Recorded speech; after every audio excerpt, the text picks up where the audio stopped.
Hello, Professor Boyce. For your physical fitness pre-test, we're going to be assessing 5 components of health. In order, the 5 components are body composition, cardiorespiratory endurance, muscular strength, muscular endurance, and flexibility.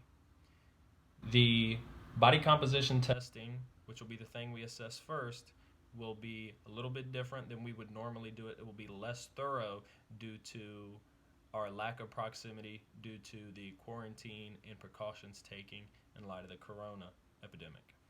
In the next segment of this video, immediately following this clip, I'll be describing to you how to perform your body composition assessment. So for your body composition assessment, we're going to be doing 2 things.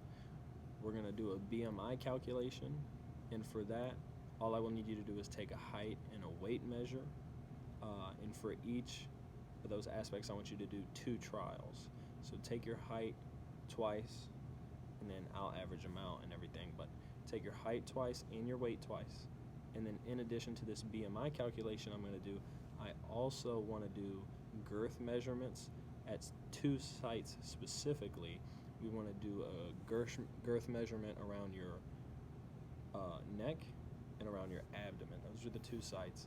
And so if you're wondering where, we're going to do it at the widest part for you, because that could be different from individual to individual. The widest part of your neck, and then again for your abdomen, you want to measure at the widest part. And for these, again, please do 2 trials. So measure your neck twice, and measure your abdomen twice. Remember, when you're measuring with a tape measure, you want the tape measure to lay flat across the skin and be pulled tight enough so there's no slack, but not too tight so as to compress the skin and the flesh and provide an inaccurate reading that way. Something to keep in mind for the girth measurements using a tape measure, the tape measure is supposed to be in direct contact with the skin. So no clothing or accessories should be included in that measurement.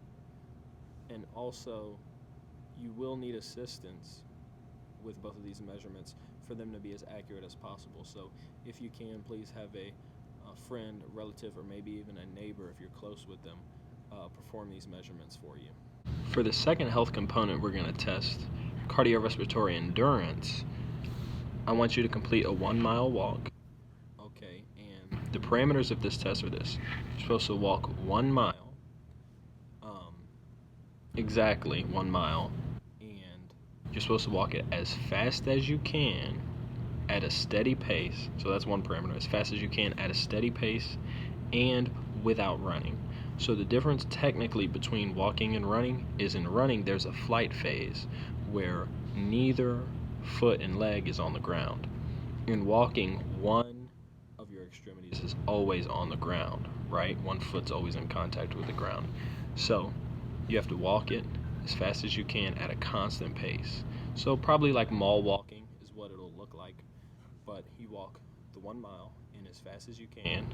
So you have to keep time from start to finish, how long it took, in minutes and seconds, and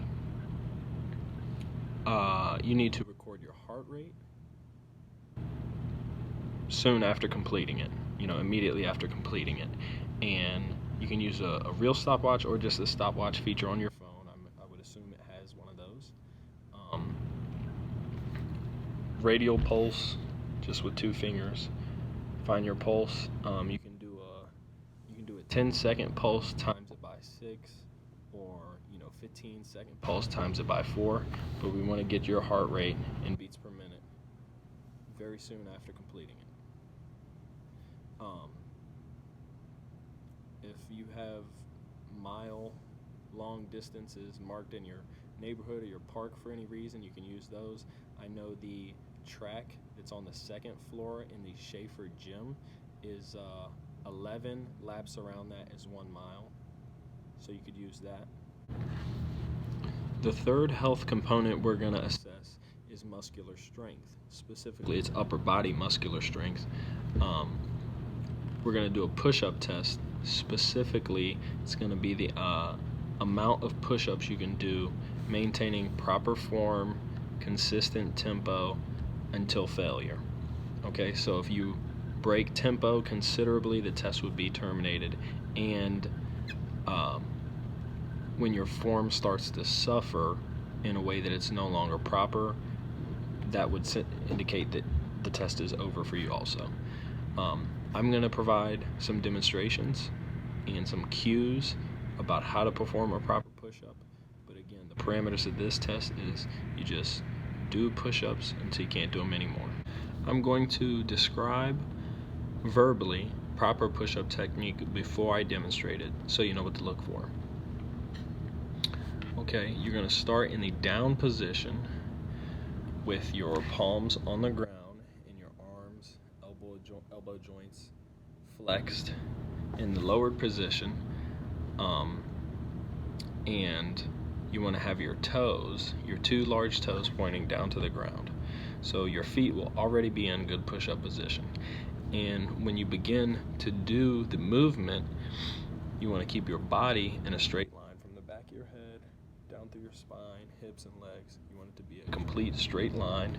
And then when you begin to raise and lower yourself, you want it to move as one piece in a straight line. Okay? You don't want to raise your upper body and then your lower body catch up, because that would be sort of like doing a worm. And you also don't want to have your butt poked up out in the air. So again, I'm going to show you. This is a demonstration. I just wanted to be able to tell you what to look for. Also, you want to have your elbows at about a 45-degree angle. You don't want to have them flared out too much, but you don't want to have them super close in through here. During the phase of the push-up, and when you're lowering yourself, you have to go as low as you can until your elbows form 90-degree angles, or when your belly touches the ground. So whichever of those happens first, that will indicate that you have gone low enough for that repetition of the movement, and then you can begin, again, once you do that, you can begin going in the upward phase. The upward phase needs to last as long as it needs to in order for you to fully extend your arms straight, right? So the elbows flex in the down position. You want to get those to a 90-degree angle, or until your belly touches the ground, but the upward movement would be complete arm extension, obviously with the exception of the wrist, but the elbows should be extended.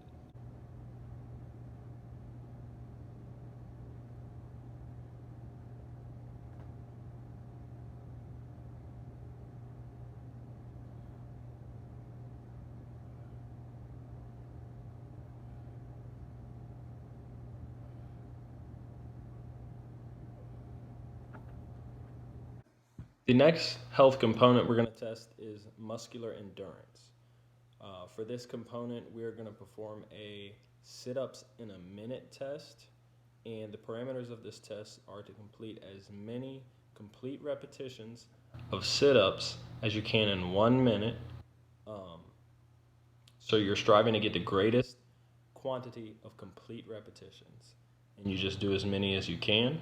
Obviously, you don't count a repetition if it's not a complete rep. And I'm going to provide another clip with a demonstration. The position you're going to assume is this. Okay, you're going to be lying on your back with your knees flexed or bent about 90 degrees.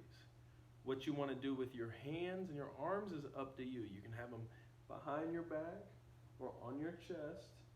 And you can even have somebody sit, stand, or press down on your feet so as to leverage your legs. And you want to do as many reps as you can, 1 rep being from this position all the way up and back down. That's 1 rep. So it's not 1, 2, that's incorrect. It's 1, 2. And you just want to go as far forward as you can. Some people have a stomach that kind of prevents them, but you want to be trying to achieve the greatest range of motion as you can. For me, I typically do here, but whatever works for you. This test works easiest when you have a helper to start and stop the timer, at 0 seconds to start it and then 60 seconds to end it. Oftentimes, when people elect to have somebody sit on their feet or stand on their feet to leverage their legs, that's also the person who will conduct the timing of the test. The fifth and final health component that we're going to assess is flexibility. Specifically, low back and hamstring flexibility. We're going to do a toe touch test. So for this test, you're going to need somebody to help you out, again, to provide a measurement. All you need is a ruler, a yardstick, a meter stick, or a tape measure, something like that. It's very simple though. You're going to stand straight up, upright like normal, with your feet slightly apart, probably shoulder width apart, and keeping your legs straight so your knees not bent, not completely extended, not completely locked in, but pretty straight. You're going to hinge at the waist, and with your hands overlapped, you're going to go towards the floor. Trying to get, again, without cheating one way or the other, you're going to try to get your fingers, the tips of these fingers here, to touch your toes or the floor. If you do not get to the floor, the distance from the floor to your fingertips will be measured, and that will be a negative value. If you are able to touch the floor, that would be 0. And if it appears that you can go past that your flexibility is greater than that range, you can step up on something like a stool or a stair and get into the positives. If you step on something 5 inches tall and then you can go to the floor, that'd be a positive 5. Where if you were standing at the floor and only got to the floor, that'd be a plus or minus 0 inches. Pardon me, as I don't have a ruler or any measuring device, and I also don't have anybody here to help me out with my demonstration. But I'm going to keep my legs straight, not bent, but not completely locked. I'm going to keep them straight, hands overlapping, and I'm going to go down as far as I can without bending my legs. You want to go slow. You don't want to bounce and do any ballistic movements. You want to go down evenly, keeping sure to not bend the legs, and you want to get to the furthest point that you can get to and hold it for 2 seconds. Don't stretch past the point of pain, and wherever the tips of your fingers get, that distance will be measured from the floor to your fingertips. Again, if I were to touch the floor right now, that'd be 0, plus or minus 0 inches or centimeters. I'm probably a whole foot away right now, so that would be negative 12 inches. And if you're able to go past the floor, again, you could step up on something and then do it that way.